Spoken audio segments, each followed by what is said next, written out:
Hey, everybody. Welcome, welcome, welcome. It is the Jennifer and Merrill and Jennifer show. This is our 4 o'clock, 6 o'clock for Eastern. This is where we come to kind of do a little bit of Q&A, a little bit of what Jennifer has a vast audience of real estate investors. She's like top of her market in the Washington, D.C., Virginia, Maryland area. And so it's a pleasure to have you. I always share this time with you, Jennifer. But so what are the things you're running into that we can solve for, right? That we can at least educate, inspire, motivate, etc. So the thing that I've been getting a lot of emails about is really those first-time home buyers, because people are starting to finally think the renting, it's gotten really expensive in Washington, D.C. And so people are starting to think, what am I doing? Why am I just pouring out thousands and thousands of dollars for a tiny little one bedroom? So they're looking at being a first-time home buyer, but they're getting a lot of confusion. So I wanted to start with, today I know we want to talk about 3 myths that, again, most first-time home buyers have no idea about. So they're confusions, and I almost want to say they're just outright lies. But you've been lied to by some people, and I see a lot of ads that are targeting right now about credit repair and things like that. So first of all, I wanted you to talk about the difference between a FICO score, and what that is versus, you deem this great term, the FACO score, because FACO scores. Yeah. So most of us have been led to believe that we have one score. It's a credit score. And hey, what's your credit score? And most people don't even understand that question is nonsense. There are 28 scores that are legitimate FICO scores, and then there's dozens of fake scores out there. More on that in the moment. Well, the biggest fake one, of course, is Credit Karma, and they are targeting young home buyers, thinking because millennials and Gen Zers have grown up with Credit Karma as a source for what they believe is a legitimate source, but a source of their credit health, right? And it's absolutely not true. Credit Karma is a fake score. Credit Karma uses Vantage Score, and Vantage Score, I personally do not know a single lender that uses it. And FICO, the legitimate scores, are used by over 90% of every single lending decision, personal, business, all mortgage. Every mortgage in the universe that's ever been financed uses FICO. So first-time home buyers, you got to know that what you're being marketed, you get access to this free score, but the score is worthless. And there was a study done where somebody compared FICO scores with the same borrowers as Credit Karma scores, and it was 30 to 40 point difference. Credit Karma was higher. So imagine the disappointment when you go in, you look at your Credit Karma scores, and you believe that ad where they say, oh, look, you're approved. You have a 720. And then you walk in and when they pulled your FICO mortgage scores, the real scores, you were just fed a load of crap, and your score is 680, 690, something lower than what you saw on Credit Karma.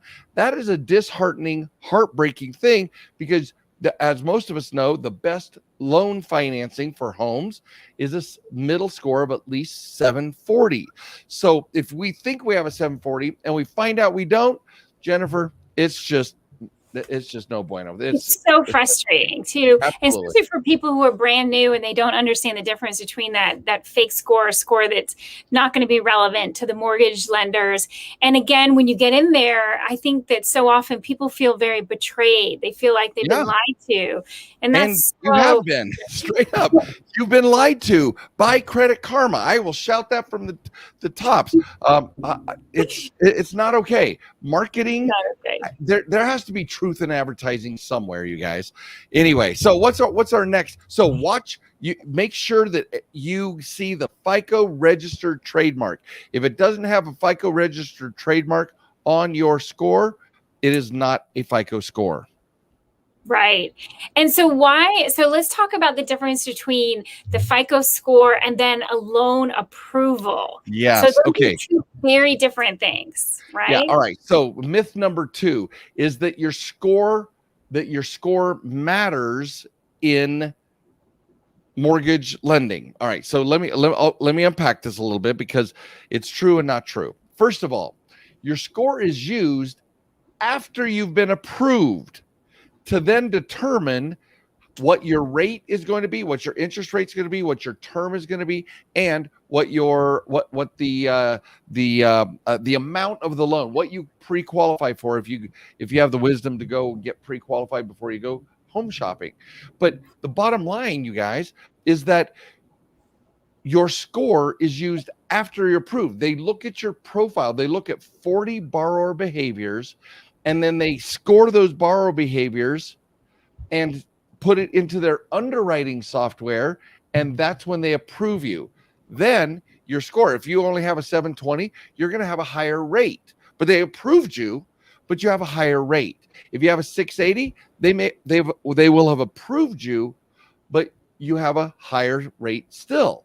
So the difference between scores do not approve you, guys. Never have, never will. Scores do not approve you. Your borrower behaviors, what I call the FICO 40, these 40 borrower behaviors that are measured by both FICO and lender software, that's what gets you approved. That's what you have to dial in and hone in on.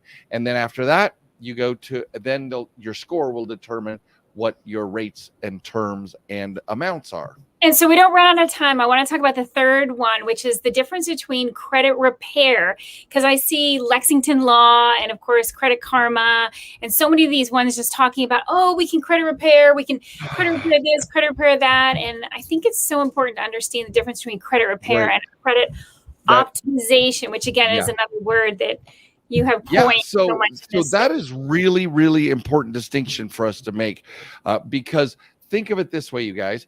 If score is important, credit repair is awesome.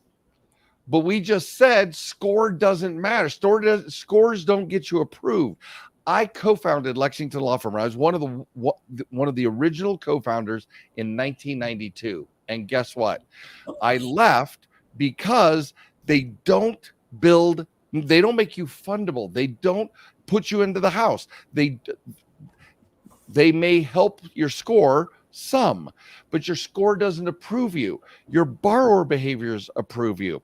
And so, like you said, before we run out of time, if there's more you guys want to know about all of this, we're going to drop it into the chat. Go to getfundablejennifer.com.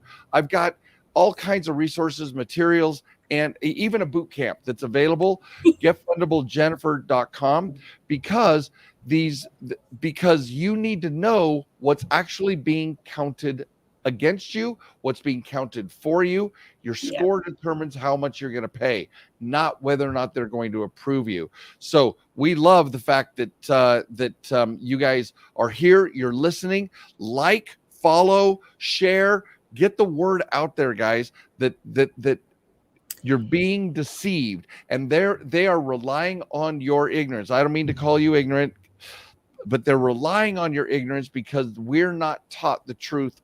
Most of us don't even know that there's multiple credit scores. Most of us don't know there's a difference between FICO and any other credit scores. Most of us don't know that our scores don't get us approved.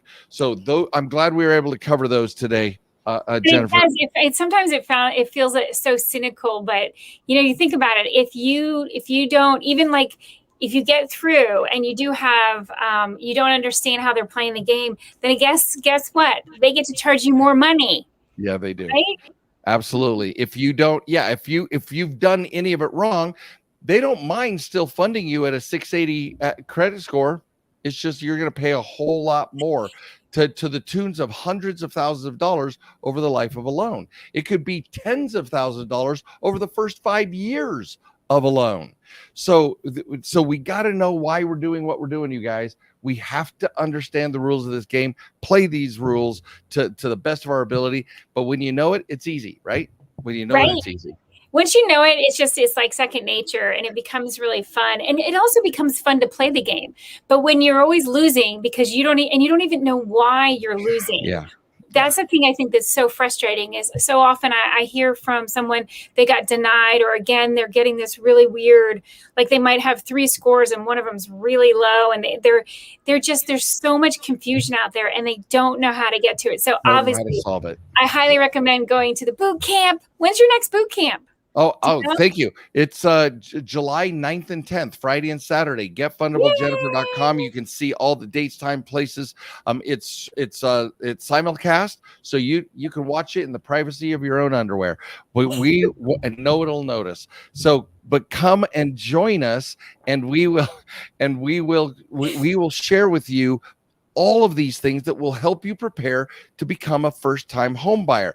We want you to own a home. There are hundreds of reasons for you to be a home buyer, but we want you to have the best rates possible, and we want you to be able to make the best decision for your future that you possibly can. Well, it's always a pleasure, Meryl. I thank you so much. It's such a pleasure to see you. Always fun.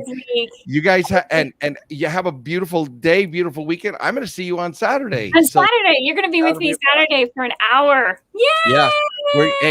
That's going to be fun. I remember the radio shows. We had a blast. We did. So I know, early in the morning. We're going to do it again. Yeah, she's dragging my ass out of bed at 6 a.m. my time so that we can take care of you at 8 a.m. Eastern. That's right. All right. Well, you take care, and I'll see you Saturday morning. All right. Be well. All right. Bye now.